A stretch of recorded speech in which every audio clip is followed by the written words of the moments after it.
Hello everyone, welcome to your daily card reading for August 2nd, 2014. I'm excited it's August for some reason, but you can probably hear it in my voice. I'm like, woo, August! But,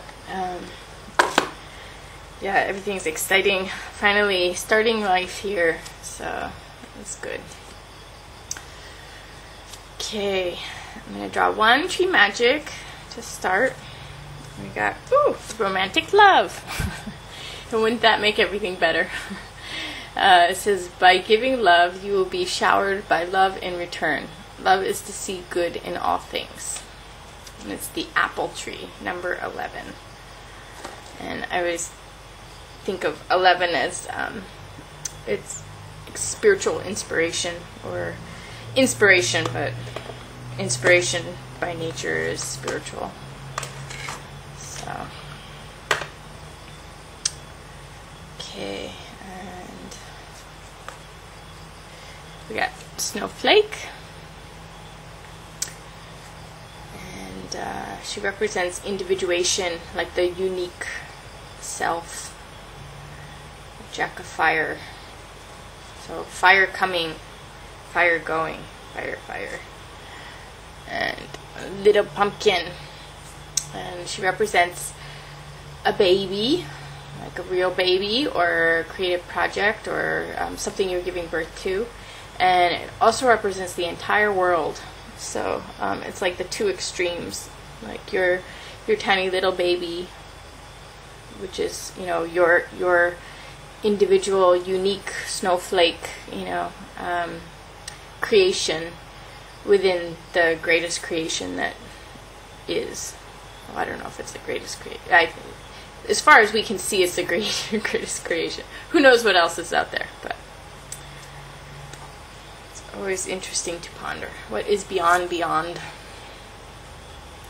Okay, and then we have Tang, which represents sweet emotions and the making of memories for a fire. And this is just really, you know, remembering good times, but creating good times in your present and bringing the past present that you want to be a part of your life. So everything that you miss, there's no need to miss it. You can just create it now. And Batia Arcana. It's funny, she's a little baby in this picture. This is the movement of mind, mental movement, and traditionally this is the Three of Swords. So in the tarot they have that horrible heartbreak card, but this is really about understanding the mysteries of humanity and why things get twisted and why you know, pain and suffering exists, and how it all comes about, and really understanding the root of problems and the nature of problems, and not taking them personally, and really seeing beyond them and connecting to the truth beyond appearances, and knowing, kind of figuring out what's going on in the world to make you know, experiences hurtful or painful. Like why you know, why is that happening? Why are people acting bad? You know, you can always think you know, something happens and ask yourself, why do you think they did that? And then your answer is the right one. We know. You know, we know why people do things, and it's like we get so caught up in the pain of what, you know, of what they did, that we forget to ask ourselves and step back and question, you know, why did they do that? And we know why they did that. That's the funny thing, is that we can all see the truth, we can all see the situation, and we can all see people in their circumstances, and but then we get caught up in those mass beliefs again. And, you know, no matter how much we can stand against those beliefs, no matter how much we can stand, in our own truth,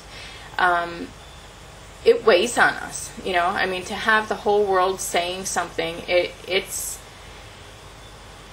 scary. It creates fear in us, that doesn't need to be there. It's just this whole ridiculous, mass confusion, the mass illusion, the Maya, the illusion. And it really bears on our soul, and we need to have that strength of our baby and the whole world to stand against, the whole world in its negativity or in its influences. I mean, even though people might not mean to say horrible things, sometimes they do, but sometimes they don't.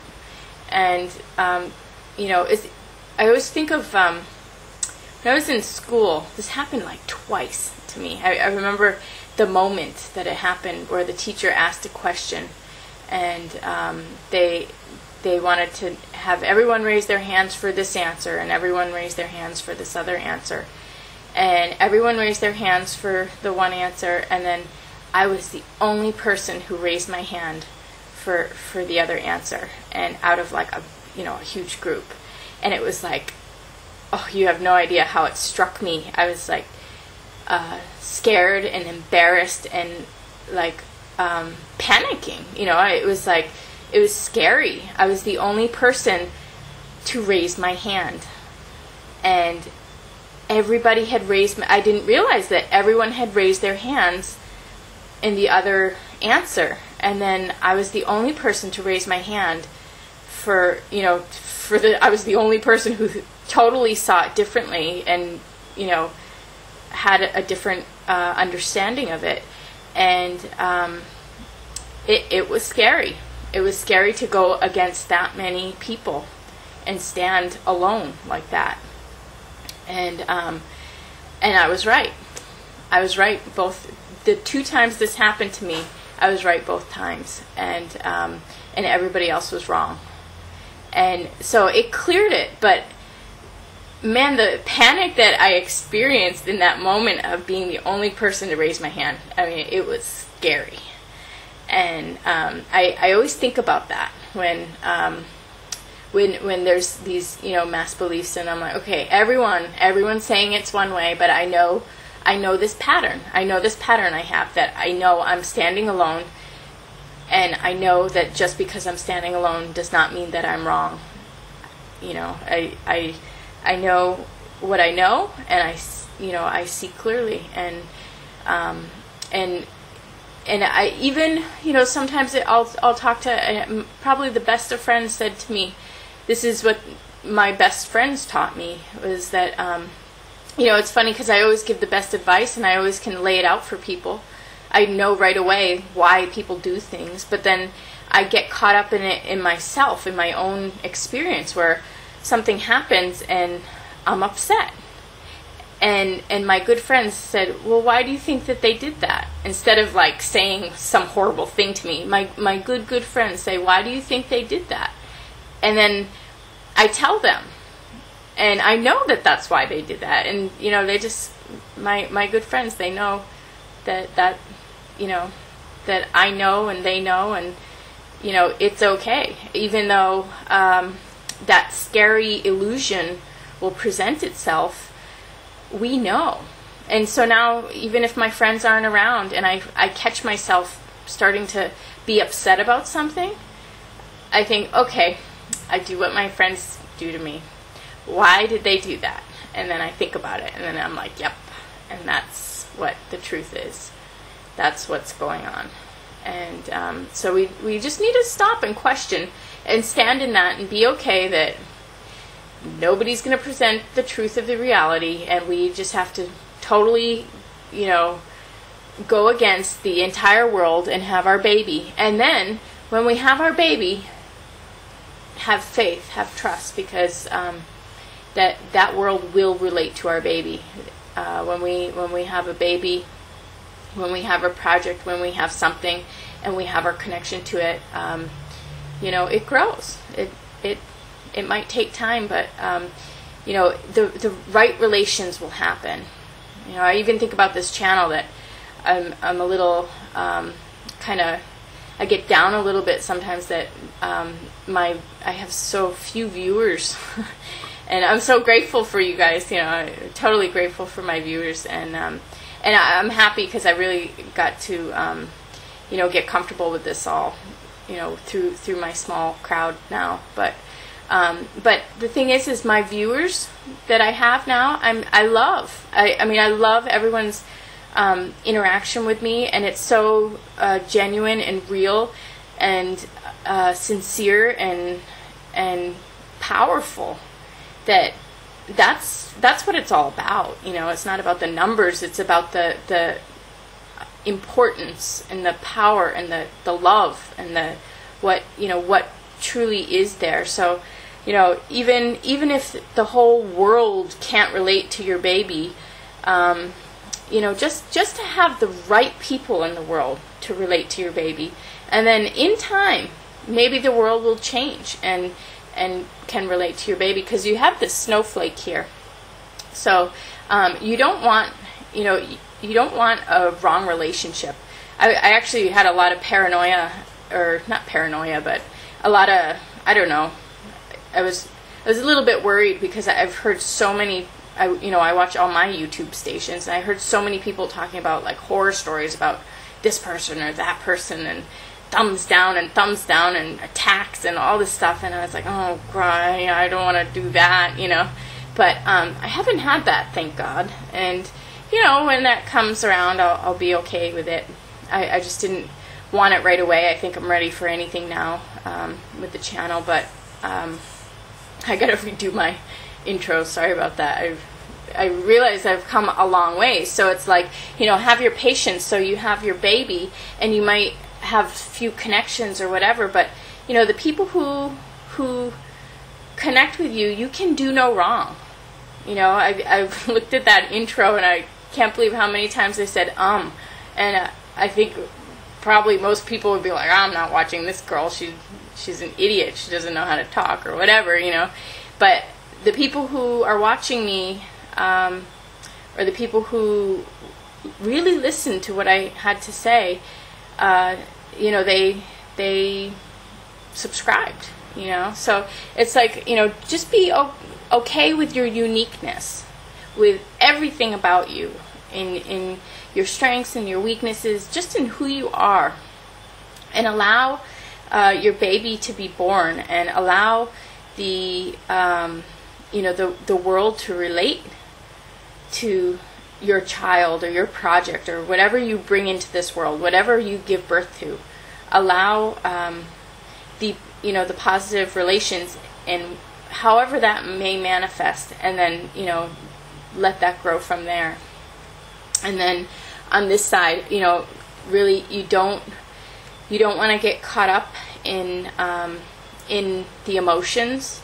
If you have an emotion, or if you think about something that is upsetting, ask yourself, well, why did they do that? And then when you have that answer, why did they do that? Then you not only have your answer of why they did that, and it takes the you know, the upset away from you and the other person, but beyond that, all of a sudden you can really like have compassion and understanding for that person, and even feel bad or be or not, you know, just be connected to that person in their own struggles, or in, you know, in their own life situation, you know, in their own reason for having to do things the way they did it, you know, because a lot of times people don't mean to do what they do, you know, we surprise ourselves. And so this is about really having compassion for that person with their tension and their stress and their strains and their fears and their anxieties and their situation, and understanding their inner state of being while they, you know, did what they did, and understanding that's why they did that, and then not only that's why they did that so you're not upset anymore, but you also, you know, can have that love and healing for that person who, you know, might have reacted in the wrong way. And you know, next to this heartbreak, this is the traditional heartbreak, we have the traditional nostalgia, like missing the past, like, you know, dwelling in the past. And like I said, we don't want to dwell in the past. We can recreate anything in the past in the present. Time is flexible, and time is always available for our use and our creation of every moment. So we can make anything alive in any moment that we want. So you know, even if somebody is not here and they have passed, we can bring their energy present and live in that energy and experience that energy. You know, even if there was you know, something hurtful or sad in the past that we are dwelling on, we can communicate to that. We can understand the mysteries, and we can find love and joy in our connection and relationship to whatever that is you know, calling our attention to the past for our reworking and you know, bringing forward into the present and making it what we want, you know, present with us. So and yeah, the middle card is romantic love. So all of this, you know, this is about inspiration and romantic love. It's also about, you know, romantic love is probably the hardest love to experience, because it's the most sensitive and it's the most powerful. So when it goes wrong, it's the most powerful. And you know, even though we love our kids, we don't partner with our kids for life like we do with a romantic partner. And we don't fit with our children the way we fit with a partner, you know. So really our bond is special and sacred to everything, but really our romantic partner is our experience of the divine in human incarnation, where we are a part of another. You know, we share a life. We share our energy system with this person. You know, so and then I always think of the apple tree. When I think of the apple tree, I think of you know, there's there's the Garden of Eden, and who knows what the fruit was, but I guess because of Adam's apple, I always think of the apple, and you know, that was really about the fall of humanity through the confusion of love, and then, you know, then there's that other story. What is it? Some Snow White with the poison apple, you know, and really, you know, that's the truth of it, is that it's not about the one-on-one relationship that falls. It's the one-on-one with the whole world involved in the one-on-one relationship. And so, you know, it's like the wicked stepmother. I think I'm getting the story right. Yeah, the evil stepmother or something, or I don't know. Somebody gives her a poison apple, right? Snow White, or I guess she was maybe just a jealous person. I don't know. Sorry, I don't know that story off the top of my head so well. But anyway, the point is that you know, it's about jealousy. It's about people getting in the way, people jealous of relationships, people jealous of different things. And this is, you know, goes back to Bhaktiya Arcana and the pressures of things that happen that, you know, cause us to miss things in the past, or you know, have something that, you know, we've talked about the ghosts that come back, you know, or okay, I guess we went over 20 minutes, but anyway, the ghosts from the past can be, ghosts that make us angry, or ghosts that make us sad, or ghosts that do anything, but we need to heal that relationship and have our conversation and,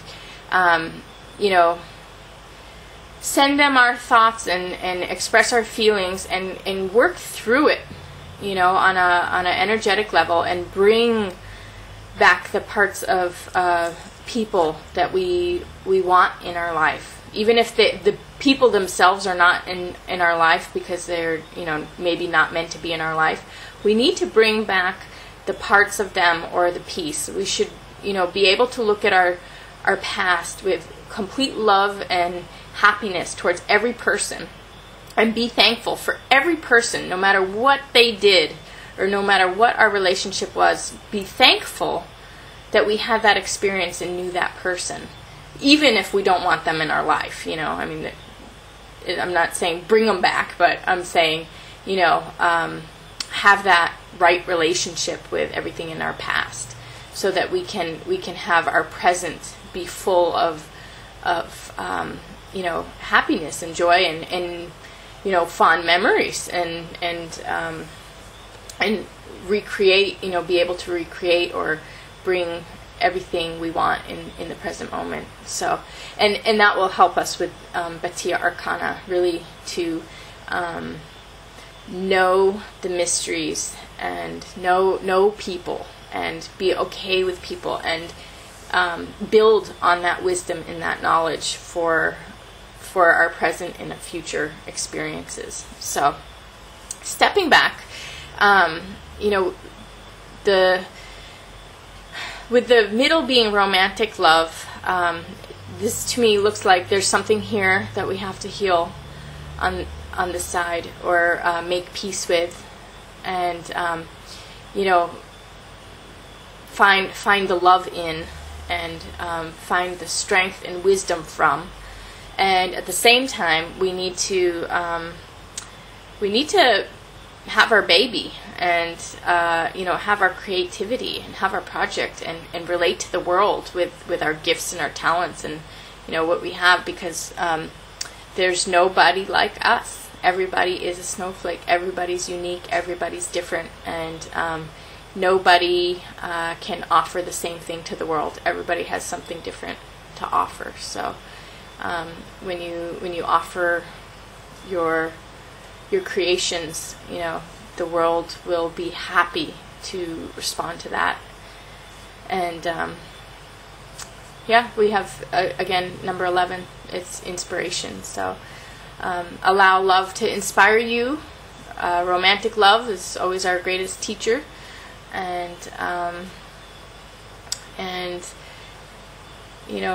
allow your life to glow and really prosper from your experiences of knowing yourself in relationship to another, through the romantic love and the relationships that we've had, and the knowledge of ourself that we gain. So anyway, sorry this was so long, but I hope everyone got what they needed out of it, and I'll see you again tomorrow. Thanks a lot.